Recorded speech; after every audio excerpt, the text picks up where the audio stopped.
Una cosita, ¿queréis saber de qué murió Dan Rivera, el cuidador de Annabelle? Que hice un vídeo sobre ello, dejando la puerta abierta a lo sobrenatural y a lo científico.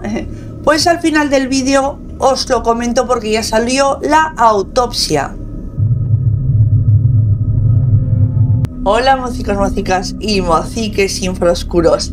En esta ocasión os voy a contar el último caso de los Warren, en el que está basado la película de El Conjuro 4, el último rito. Será el caso de la familia Smurf. No estoy hablando de los Hobbits, del Smigol y todo esto, no. Una familia con un nombre un poco raro, ¿no? No solo os voy a contar la historia, cuidado porque si no habéis visto la película hay spoiler, aunque si solo sois seguidores de las películas, pues claro, no veis este vídeo hasta que la hayáis visto. Si sois seguidores de los Warren lo podéis ver, porque ya sabéis cómo acaba. Pero bueno, también estuvimos en el estreno, Slack y yo. No pude hacer mucho porque no hicieron gran cosa. El día antes hubo una maratón, pero como tenía que trabajar no pude ir a la maratón del estreno. Tuve que ir al estreno normal.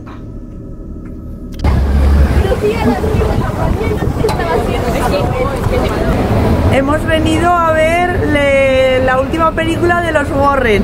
Como veis, yo llevo un look muy Elaine Warren.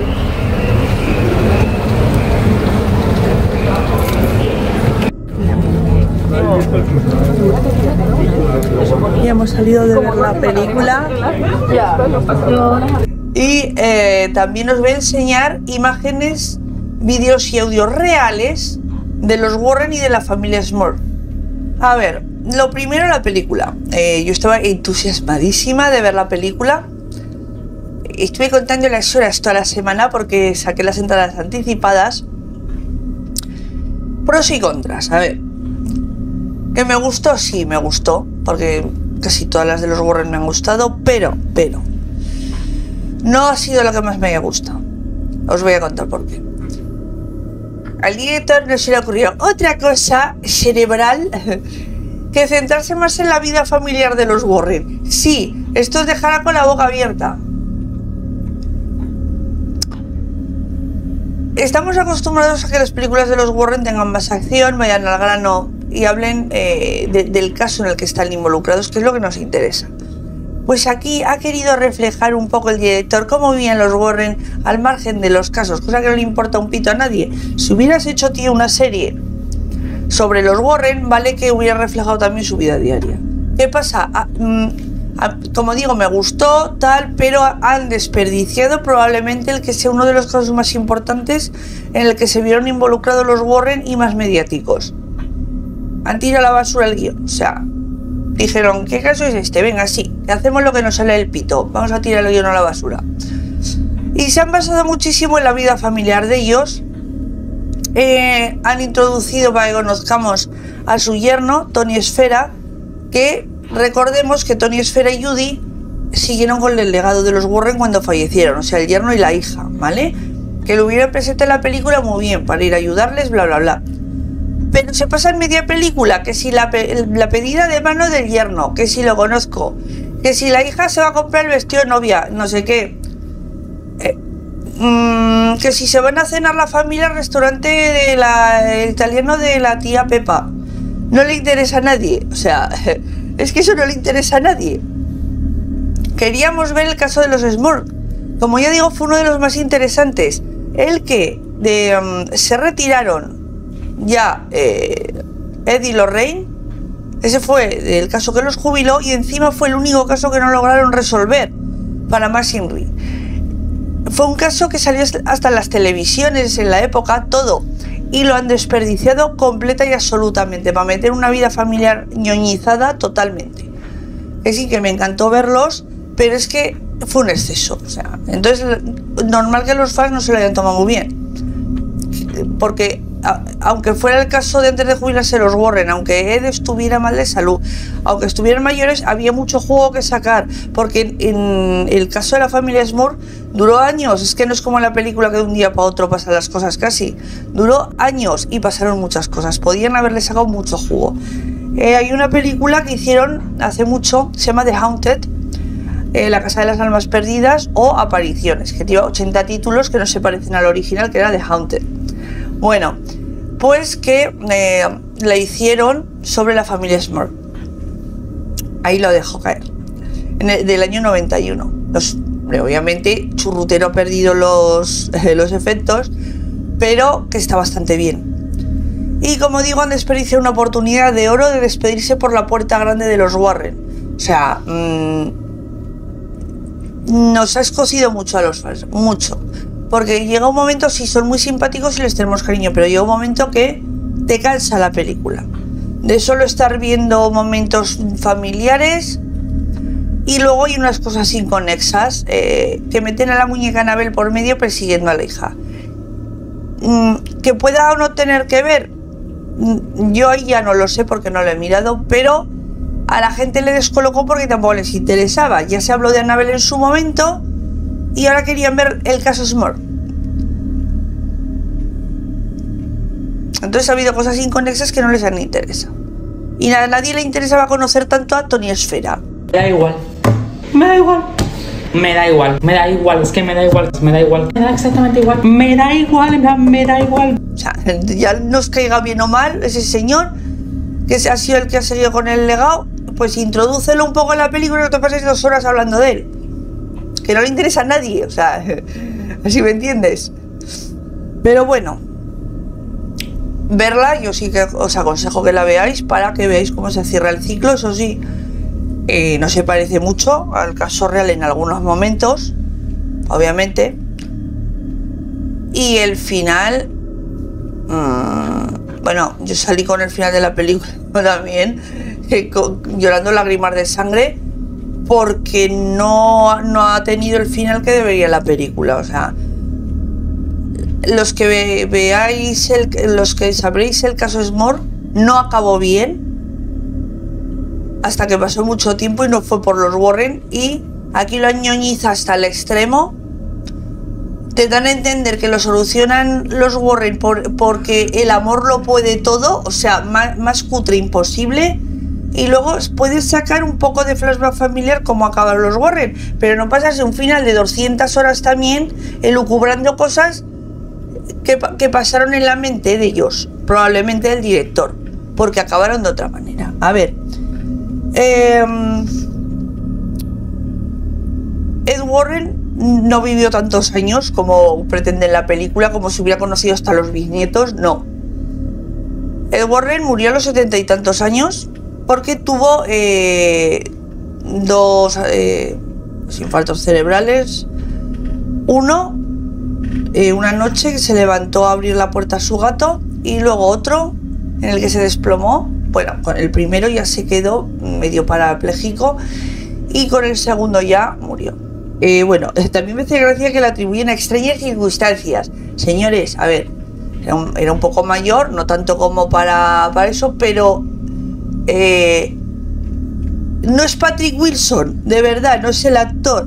Los que vieron a Ed Warren de verdad, a ver, que no me extraña que estuviera del corazón, y lo digo desde la perspectiva sanitaria, sin ofender, pero Ed Warren parecía, en realidad, en la vida real, que en los exorcismos que hacía se había comido a todos los demonios, que se los había zampado con un bocadillo y un whopper de patatas al lado, para que me entendáis. Entonces, normal que al final le dieran yuyus cerebrales y yo no sé, no le dio diabetes de mirar ahora al hombre, pero yo creo que se comió todos los demonios que exorcizaba, para que me entendáis. Creo que con eso lo dejó claro. Lo raro es que no le hubiera dado antes algo al corazón. O sea, es como el que dice, de acá ha muerto esta persona que pesaba 200 y pico kilos. No nos lo explicamos.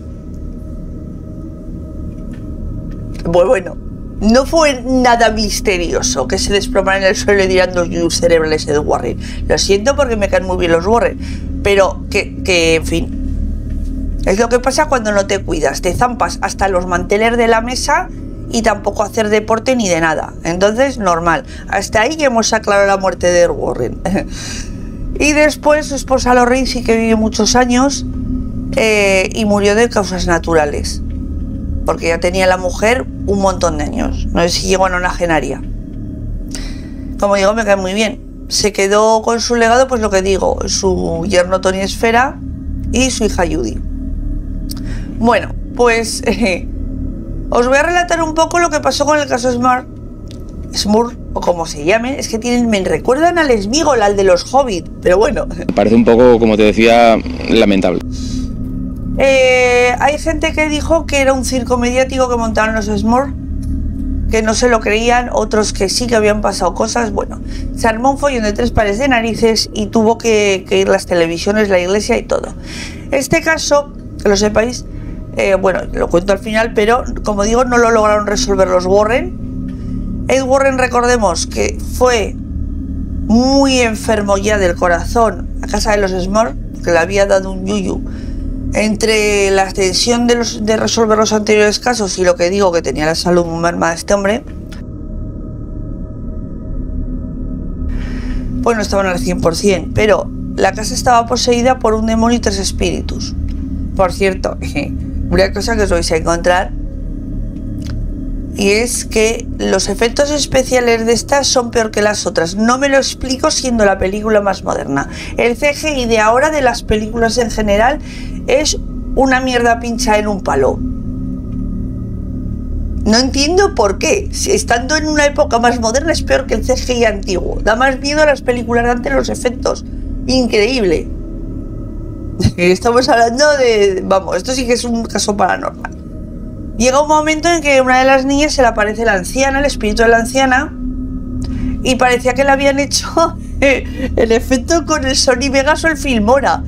O sea, de un programa de un crío que pone su primer canal de YouTube de sucesos paranormales y truca un vídeo de esos que dice que ha salido un duende o el Slenderman y se nota que está insertada la imagen con un señor más pequeño al lado, que no concuerda y que parece la cara de dibujos animados del otro. No, por Dios. Me dieron ganas de llorar. O sea, los efectos especiales, la verdad, no comprendí nada. Luego hay momentos esos de la película que no conectan, que no sabes por qué pasan ni por qué salen. Si se hubieran centrado solo en el caso de la familia Smart, hubiera cuadrado todo, pero meten ya a Anabel, al yerno, el camafeo de no sé quién, Perico de los Palotes, que no tiene nada que ver, y te descentra toda la película. Bueno, pues comencemos con el caso Smart, pero yo por si acaso os lo digo, lo de los efectos especiales sí que es para arrancarse los ojos. Pero en fin, bueno, la familia Smart, compuesta por Jack, Janet, las hijas y los abuelitos y un perrín muy mono. Un spoiler muy importante: al perro no le pasó nada ni en la vida real ni en la película, solo sufrió magulladuras, pero está bien. Estupendo. Se mudaron a una casa de Pittston, Pensilvania.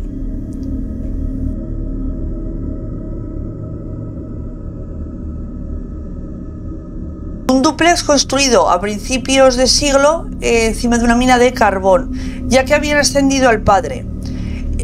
La madre ocupaba su tiempo, bueno, en aquella época lo normal, porque esto fue en los 70, ojo, empezó en los 70 y no directamente en los 80 como en la película, que se han comido 15 años, pero bueno, en el 73 se mudaron. Bueno, por aquel entonces lo típico, que la madre estuviera en casa cuidando de las hijas, hacía algún voluntariado para promover la conciencia de los peligros del alcohol en los jóvenes, etc. Es que en 1972 esta familia había perdido su casa por culpa del huracán Agnes, por eso se mudaron también. No fue hasta 1974 cuando empezaron a suceder cosas que al principio achacaban pues a lo básico de las construcciones chapuceras de las casas que hay en Estados Unidos, que son vamos, de papel, poco menos. Que era que empezaba a fallar la electricidad, las televisiones se encendían y las radios y se apagaban, las tuberías solían arrar uno, había manchas en las paredes que se empezaron a convertir en grafitis con frases amenazantes, ahí ya empezaron a olerse algo peor. marcas de garras. Ahí también empezaron ya las cosas a empeorar. Y a Mary, la madre de Jack, le dio un infarto. Después las cosas ya todavía empeoraron más. Se oían ruidos por toda la casa de pisadas, de madrugada, dejaban todo desenchufado de la electricidad y se encendía sin estar enchufado. Eso ya es acojonator. Incluso los padres, los abuelitos, llegaron a escuchar peleas con las voces de la familia cuando estaban estos durmiendo.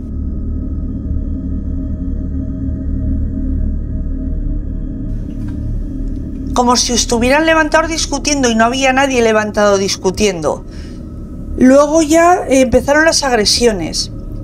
La madre fue poseída sexualmente por una especie de íncubo. El padre agredido también por una súcubo.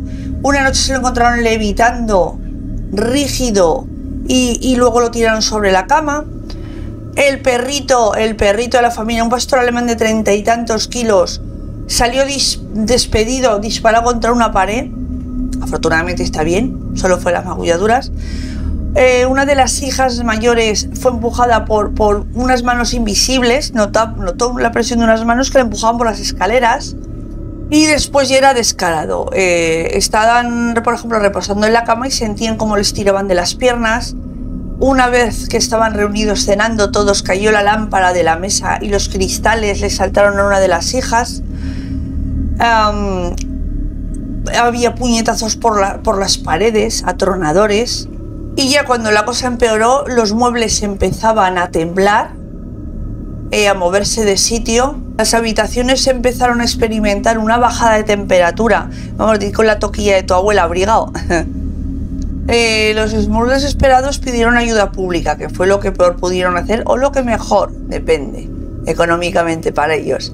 Pero yo digo que fue un error porque de la noche al día pasaron a ser asediados por muchísimos periodistas, lo cual desembocó en que en el barrio los vecinos les hicieron ni puñetera gracia todo el día estar perseguidos todos por periodistas a ver si sabía alguien algo, si habían visto algo, furgonetas aparcadas a todas horas vigilando.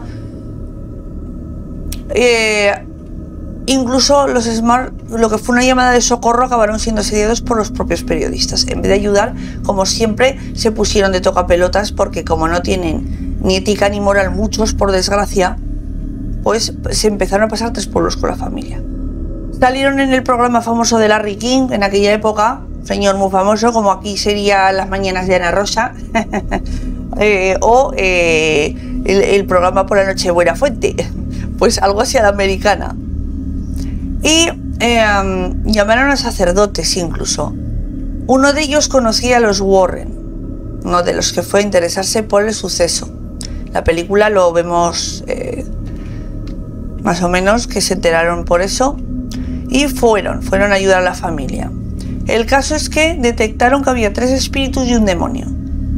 El espíritu de un hombre violento que había sufrido en la casa, que había vivido allí.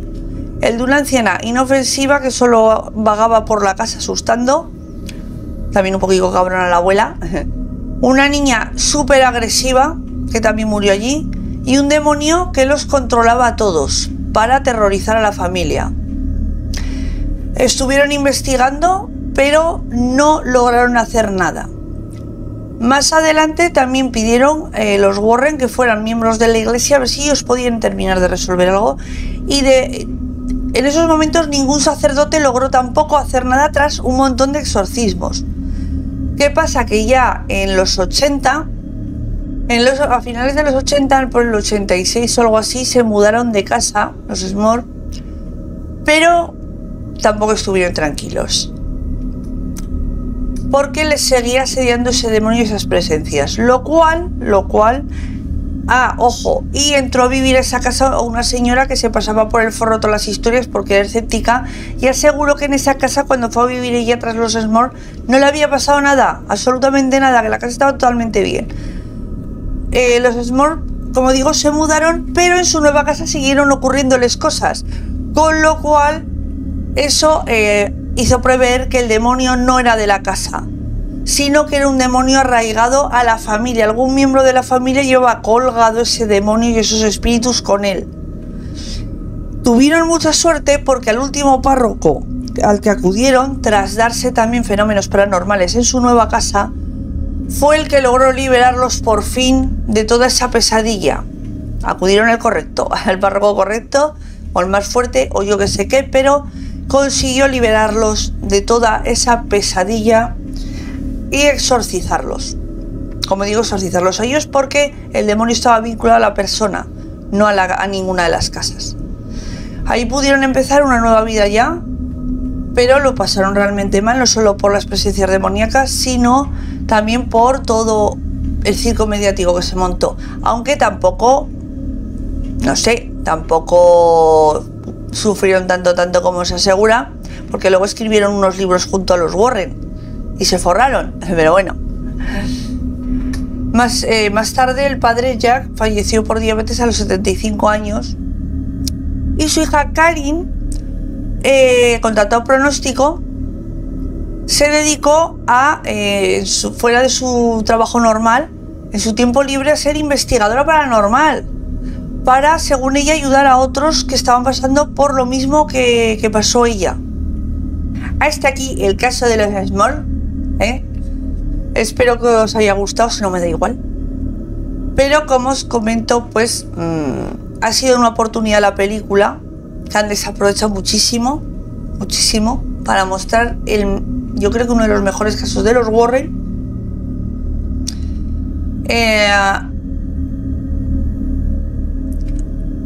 Han metido cosas que no le interesaban a la gente para nada. El director no sé en qué estaba pensando, creo que no es el mismo que las anteriores películas y eso se ha notado muchísimo. Y lo dicho, con este caso los Warren se retiraron. Solo daban conferencias y enseñaban su museo a la gente. Está en Connecticut, con objetos malditos que ellos mismos fueron durante años recopilando. Pero ya eran mayores, obviamente, estaba muy enfermo el corazón y ya no estaban para ir de cazafantasmas.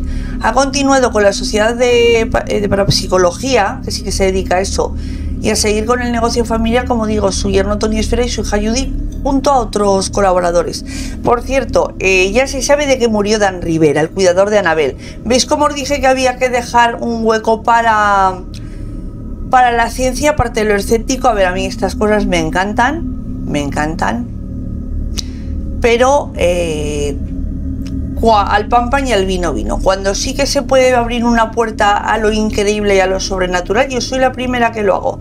Pero siempre que hayamos descartado lo científico. Tengo mitad Mulder, mitad de Scully de Expediente X. Sí, soy muy viejuna, hijo mío. Dan Rivera al final murió por un infarto. Diréis, ¡guau! Seguro que se lo provocó la muñeca maldita. No, tenía problemas de corazón. Lo que pasa es que no lo hacía público. Lo sabía la familia de él desde hace años y al final el corazón le falló. No, como he dicho, no ha sido nada parapsicológico, no la mata la muñeca, la muñeca maldita. Así que, y una opinión personal, me da mucha pena que hayan terminado con el universo de los Warren porque tenían muchos más casos que podían haber hecho. Me hubiera encantado que hubieran hecho el caso, para mí, de la muñeca más peligrosa aún que Annabelle, la muñeca Shadow. Tengo un vídeo en el canal sobre ella, que era una muñeca que te mataba a lo Freddy Krueger en sueños. Sí, maldabas una maldición a través de esa muñeca y matabas a la gente en sueños. A mí me parecía mucho más peligrosa que Annabelle, además construida con huesos humanos y animales. Espeluznante. Mirad el vídeo que hice porque la muñeca es que la ves ya y acojona.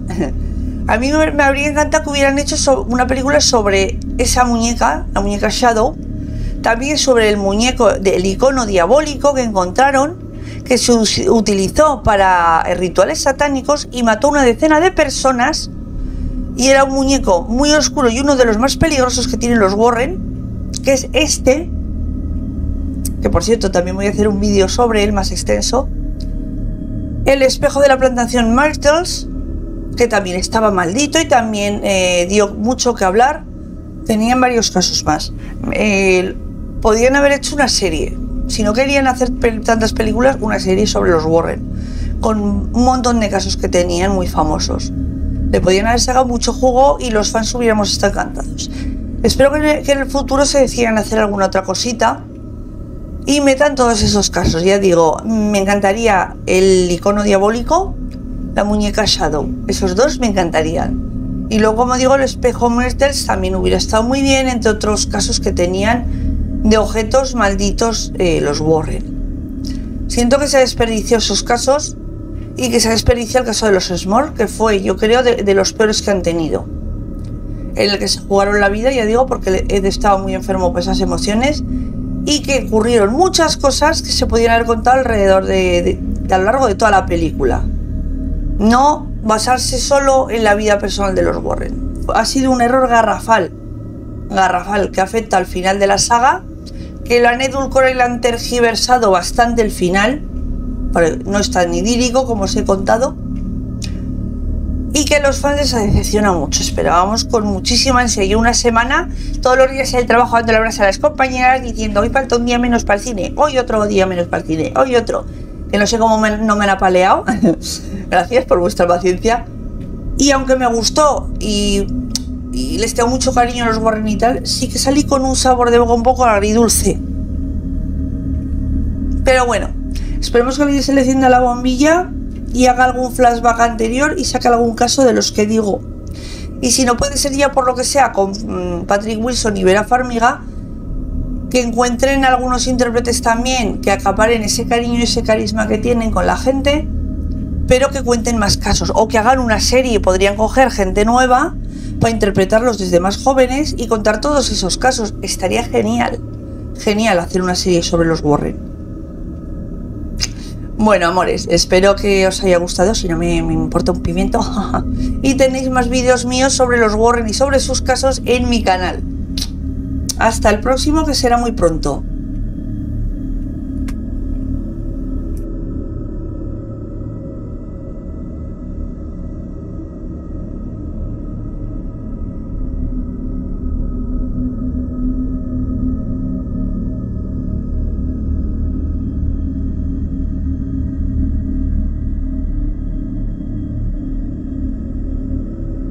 Powerful. It's invisible. I don't care if you want to call it a devil or a ghost or a demon. There's something in this home which has the intelligence to inflict physical and psychological harm upon the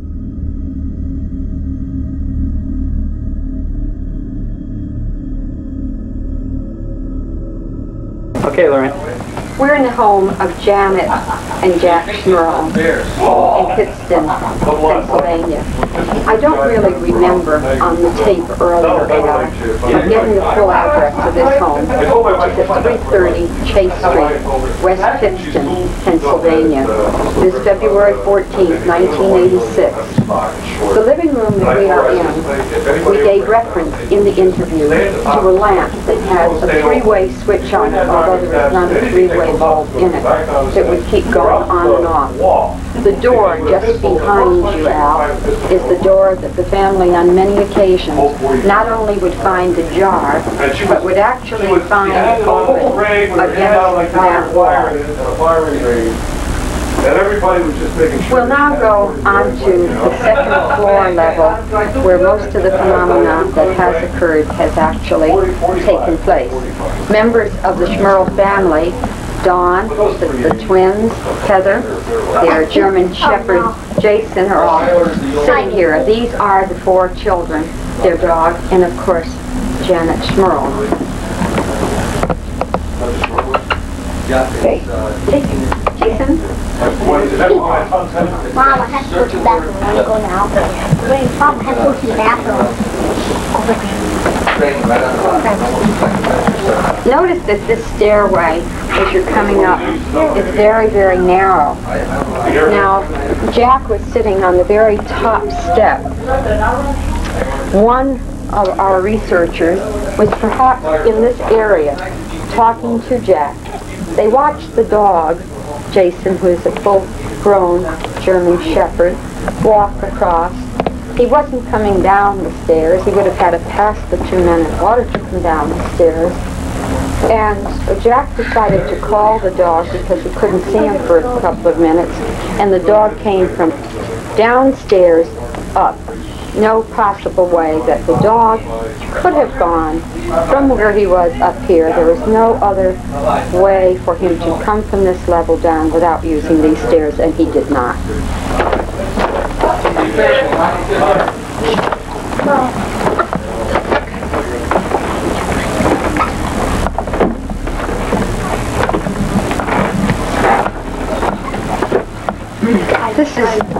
This is the hallway where the family has experienced the rappings, all the way down the hallway where they have experienced the voices, some sort of magic whispering, but they also are able to distinguish the fact that there are a conversation going on between a man and a woman.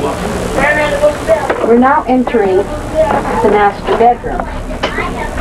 The master bedroom is where a good deal of the phenomena has occurred. Where Janet, sleeping on this side of the bed, has been pulled out by her legs. The dog, Jason, will sleep on this side.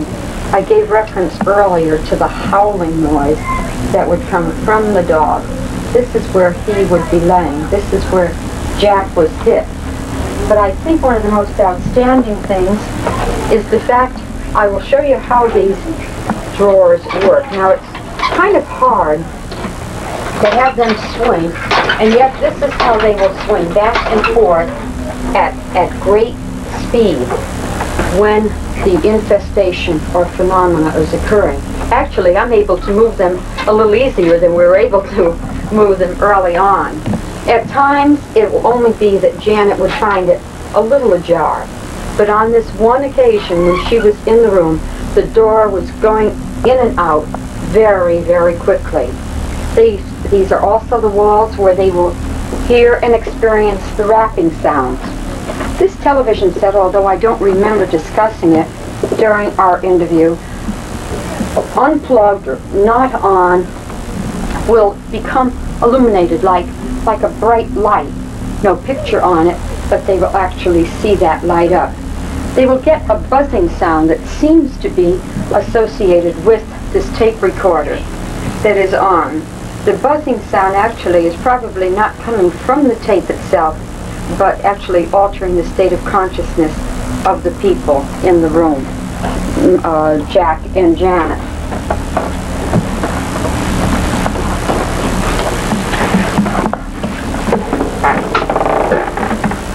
This is the room occupied by the 13-year-old girl and the 16-year-old girl. Most of the phenomena that occurs in this room seems to happen in and around the closet area, although in this room we have had the disappearance and reappearance of personal objects of the two teenage girls.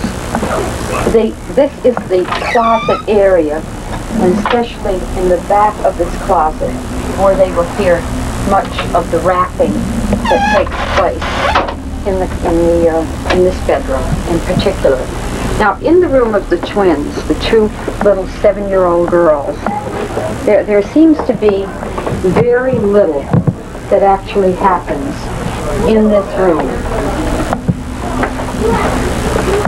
This is a very tiny, little, small room. Although the family described something that was rather strange. When they first purchased this home, this room was a little bit larger, but they have enlarged their bathroom, which has kind of reduced the size of this room. But it was on this wall when they first moved in that there was an opening. Not an opening where you would have a stove or any form of heat, because there was no chimney behind there. And then up from that hole was a dark mark on the walls that no soap and water, no detergents, and certainly 4 coats of paint could not cover. That is the reason why this room is paneled.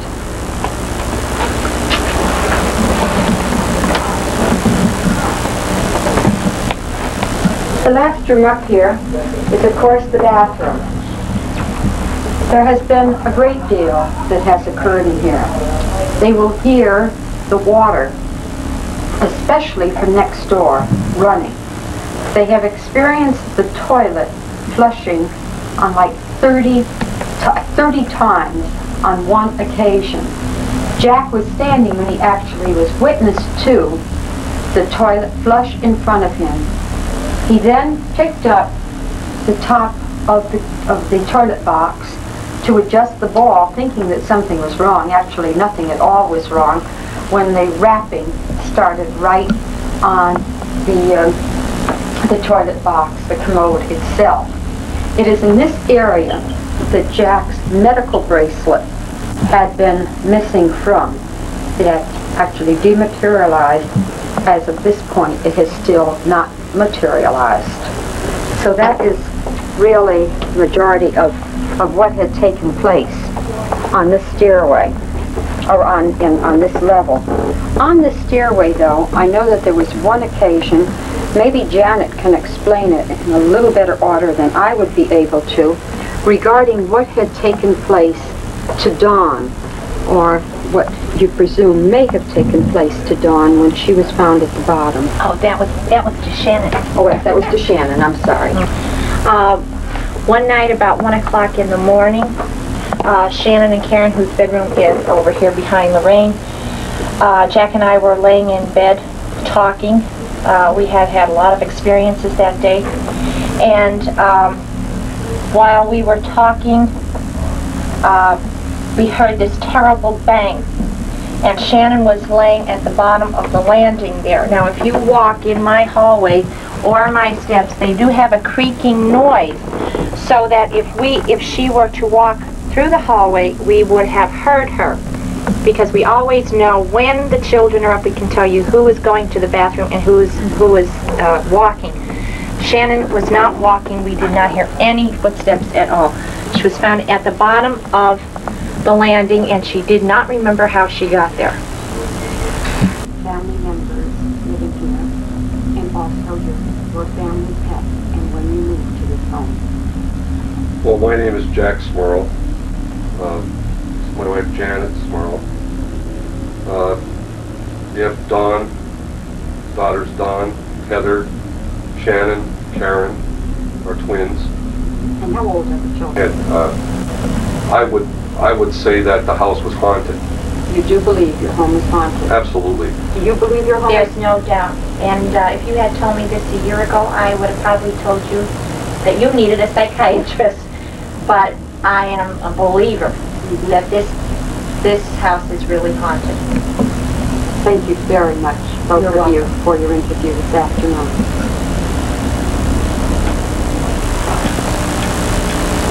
Jack, or not John, and Mary Smurl, we are here at the home of the senior Smurls. We have been investigating the phenomena taking place in their son and daughter-in-law's home.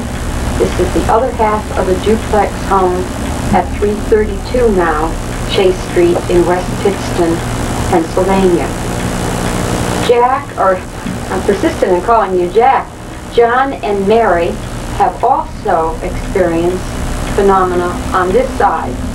While they were away from this home, there were noises that would take place.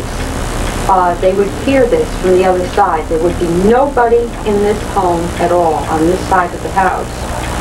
When Mary and John came home, they had found a china cabinet in the kitchen had actually been moved. How far away from the wall had that been moved, Mary?